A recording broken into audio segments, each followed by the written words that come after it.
કિશનભાઈ રાઠોડ છે. હું ધોરણ 12 વાટિકામાં ભણું છું.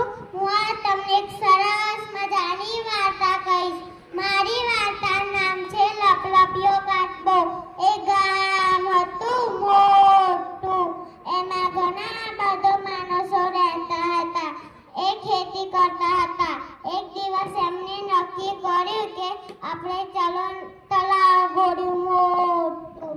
પછી વીજળી સાથે વરસાદ પડ્યો. તળાવ ભરાઈ ગયું.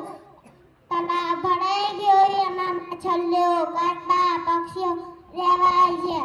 અને ગરમી પડવા લાગી તે પાણી જતાઈ રહ્યું. તે એક લપલપિયો કાચબો અને હંસો જોયું. એક લાકડી લઈને આવ્યા અને ચાંચવકડી પકડી, કાચબાએ પકડી. હંસો તો ઘેર જવા લાગ્યા હતા અને ચાંચવકડી લાકડી લઈ પછી પકડી. કાચબો પકડી ઉડતા જયા અને એક જંગલ આવ્યું. ઉડતા જયા એક ગામ આવ્યું.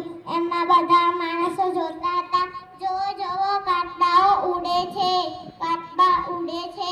તો કાચબા બોલવા ગયો. એમના દાદાએ શીખવાડ્યું હતું કે પેરાશૂટ પહેરવાનું. પેરાશૂટ ખુલી ગયું. તે કાચબા ભાઈ બચી ગયા.